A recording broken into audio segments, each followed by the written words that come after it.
Seigneur soit avec vous. Et avec votre esprit. Évangile de Jésus-Christ selon saint Matthieu. Gloire à toi, Seigneur. En ce temps-là, Jésus disait à ses disciples, « Ne pensez pas que je sois venu abolir la loi ou les prophètes. Je ne suis pas venu abolir, mais accomplir. Amen, je vous le dis, avant que le ciel et la terre disparaissent, pas un seul iota, pas un seul trait ne disparaîtra de la loi jusqu'à ce que tout se réalise. Donc, celui qui rejettera un seul de ces plus petits commandements et qui enseignera aux hommes à faire ainsi, sera déclaré le plus petit dans le royaume des cieux. Mais celui qui les observera et les enseignera, celui-là sera déclaré grand dans le royaume des cieux. » Acclamons la parole de Dieu. Louange à toi, Seigneur Jésus. Le Seigneur n'est pas venu abolir l'Ancien Testament. C'est pourquoi notre nom complet, c'est judéo-chrétien. Parce que Jésus n'est pas venu supprimer la religion juive. Il n'est pas venu supprimer l'Ancien Testament. Le Christ est venu purifier. Purifier certaines choses qui avaient été ajoutées pendant le long de l'histoire. Et ces choses qui étaient non pas la volonté de Dieu, mais la volonté des hommes. Par exemple, la vengeance, la loi du talion, œil pour œil, dent pour dent. Par exemple, l'humiliation, la discrimination de la femme. Par exemple, une rigidité excessive en matière du respect des jours sacrés, le sabbat, où il ne fallait rien faire, ou même pour donner à manger à un animal était considéré comme un blasphème, un péché. Tout cela devrait être purifié. Et le Christ l'a purifié avec des efforts, avec des accusations et persécutions. Mais il n'a pas fléchi. Il est venu purifier. Il n'est pas venu supprimer. Il a laissé l'essentiel. Et l'essentiel de l'Ancien Testament sont les 10 commandements de Moïse. L'Église, le catéchisme est clair.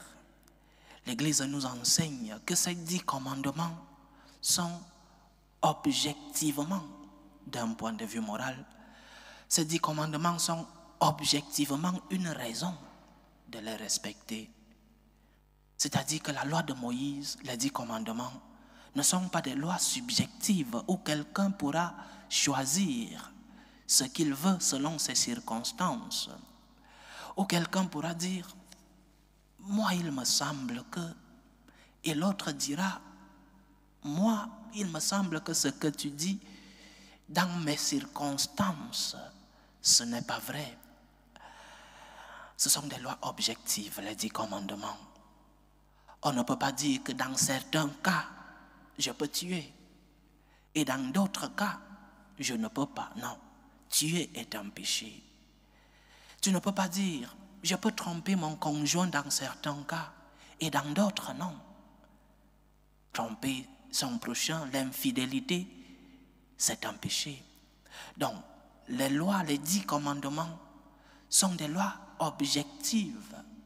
Il n'y a pas de subjectivité dans ces 10 commandements.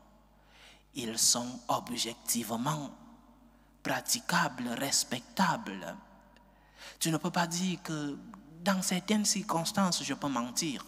Non, le mensonge est un péché. Ce sont des lois objectives.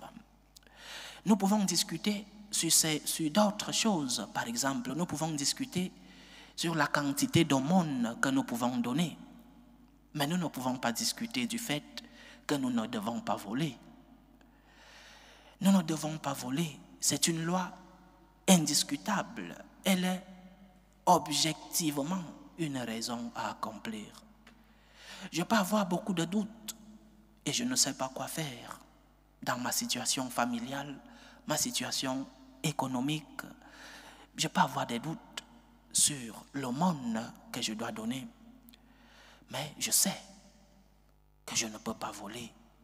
Et ceci, pour toutes les lois, les 10 commandements, il y a une objectivité dans les lois. Et personne ne pourra dire, sinon, nous tombons dans ce que le pape Benoît XVI appelait le relativisme moral, où chacun décide de ce qui est bon selon ses circonstances, la morale des circonstances, disent les théologiens, où chacun choisit ce qui est bon pour lui et ce qui est mauvais selon ses circonstances, aujourd'hui ou demain. Ne tombons pas dans ce relativisme moral qui nous fait du mal, qui fait du mal à notre société, parce que le bien ou le mal sont moralement objectifs. Il n'y a pas de bien ici et ce même sujet est mal là-bas. Il n'y a pas un sujet qui est moralement bon en Europe et moralement pervers en Afrique, en Amérique. Tous les sujets dans la loi morale des 10 commandements sont objectifs. Ce qui est mauvais ici sera mauvais là-bas, sera mauvais aujourd'hui, demain, était mauvais hier. C'est ce que le Seigneur nous enseigne. Il ne vient pas abolir, il vient purifier, il vient accomplir ce que le Seigneur a voulu nous enseigner dans l'Ancien Testament. Donc, essayons de mettre en pratique la loi du Seigneur. Parfois, elle est difficile, oui. Parfois, elle est exigeante, oui. Mais ne tombons pas dans le relativisme moral où nous choisissons ce qui est bien pour nous. Parce que, entre autres choses, parce que si tu choisis ce qui est bien pour toi, l'autre qui est juste à côté de toi choisira cette même chose et ce sera mauvais pour lui et conflit. Si tu dis que dans mes circonstances, parce que j'ai besoin de telle chose, je peux la voler. Et l'autre dira la même chose de ce qui t'appartient. Dans mes circonstances, ce qui t'appartient, je peux la voler. Ah, arrivent les conflits.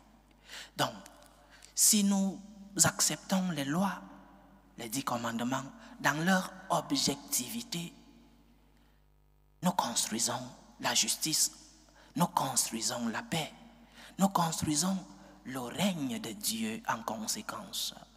Faisons des efforts pour pouvoir mettre en pratique les lois du Seigneur qui sont exigeantes, qui sont difficiles à mettre en pratique. Mais nous savons que nous ne le faisons pas grâce à nos forces, grâce à nos efforts. Nous le ferons parce que la grâce de Dieu nous accompagne, parce que la grâce de Dieu est l'instrument qui nous aide à mettre en pratique les commandements. Par nos efforts, nous pouvons faire très peu de choses. Par nos efforts, nous pouvons faire de très petits pas dans la loi morale. Mais par la grâce de Dieu, nous pouvons mettre en pratique ces commandements. Et cette grâce nous vient lorsque nous maintenons une relation d'intimité avec le Seigneur. Tu ne peux pas dire que tu es faible et qu'il y a un commandement qui t'est particulièrement difficile de mettre en pratique. Va chercher les forces en le Seigneur. Va chercher la grâce du Seigneur pour pouvoir mettre en pratique ce commandement dans la prière, dans la pratique fréquente et constante des sacrements, où tu reçois la force pour mettre en pratique les commandements du Seigneur. Tu ne peux pas dire que tu es faible dans un commandement et ne pas aller chercher la force vers celui qui est la source de la force dont tu as besoin pour mettre en pratique ce commandement. Va chercher la force. Et cette force réside en ton Dieu, dans la prière, dans la pratique fréquente des sacrements. Et tu pourras avoir la grâce pour pouvoir faire la volonté de Dieu.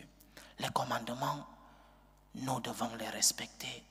Les commandements du Seigneur, nous devons les mettre en pratique. Mais nous savons que nous sommes faibles.